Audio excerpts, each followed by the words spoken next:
2024년 9월 14일 토요일 성 십자가 현양 축일 제1독서 민수기의 말씀입니다. 길을 가는 동안에 백성은 마음이 조급해졌다. 그래서 백성은 하느님과 모세에게 불평하였다. 당신들은 어쩌자고 우리를 이집트에서 올라오게 하여 이 광야에서 죽게 하시오. 양식도 없고 물도 없어. 이 보잘것없는 양식은 이제 진저리가 나오. 그러자 주님께서 백성에게 불뱀들을 보내셨다. 그것들이 백성을 물어 많은 이스라엘 백성이 죽었다. 백성이 모세에게 와서 간청하였다. 우리가 주님과 당신께 불평하여 죄를 지었습니다. 이 뱀을 우리에게서 치워주시도록 주님께 기도해 주십시오. 그래서 모세가 백성을 위하여 기도하였다. 그러자 주님께서 모세에게 말씀하셨다. 너는 불뱀을 만들어 기둥 위에 달아놓아라. 물린 자는 누구든지 그것을 보면 살게 될 것이다. 그리하여 모세는 구리뱀을 만들어 그것을 기둥 위에 달아놓았다. 뱀이 사람을 물었을 때 그 사람이 구리뱀을 쳐다보면 살아났다.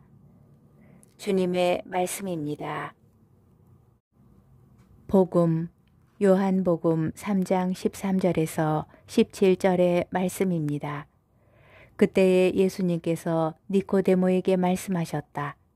하늘에서 내려오니 곧 사람의 아들 말고는 하늘로 올라간 이가 없다. 모세가 광야에서 뱀을 들어올린 것처럼 사람의 아들도 들어 올려져야 한다.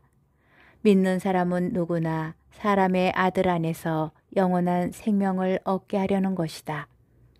하느님께서는 세상을 너무나 사랑하신 나머지 외아들을 내주시어 그를 믿는 사람은 누구나 멸망하지 않고 영원한 생명을 얻게 하셨다. 하느님께서 아들을 세상에 보내신 것은 세상을 심판하시려는 것이 아니라 세상이 아들을 통하여 구원을 받게 하시려는 것이다. 주님의 말씀입니다. 오늘의 묵상. 십자가를 곳곳에 두고 살다 보니 무덤덤하여졌습니다. 길거리를 다녀도 곳곳에서 어렵지 않게 십자가를 볼 수 있는 세상입니다. 성당이나 수도원 안에는 거의 방마다 십자가가 있고 어떤 경우는 장식품처럼 놓여 있기도 합니다. 그런데 고대 로마나 이스라엘 사람이 현대에 와서 이 모습을 보면 몹시 놀라고 어쩌면 눈을 뜨고 다니지 못할 것입니다. 그들에게 십자가는 고통을 뜻하기도 하였지만 무엇보다 수치를 뜻하였습니다. 그래서 사형의 여러 방법 가운데에서도 십자가형은 특수한 형벌로 여겨졌고 유다인은 나무에 매달려 있는 것 자체를 하느님께 저주받은 표지로 여겼기에 십자가에서 돌아가신 예수님께서는 메시아이실 수 없다고 생각하였습니다. 그런데 요한 복음서에서는 예수님께서 십자가에 달리시는 사건을 현양이라고 봅니다. 그분께서 십자가에 달리시는 순간이 그분께서 영광스럽게 되시고 모든 일을 당신께 모으시는 때입니다. 그분께서 높이 들어 올려지는 그때가 당신을 믿는 이들에게 영원한 생명을 주시는 때입니다.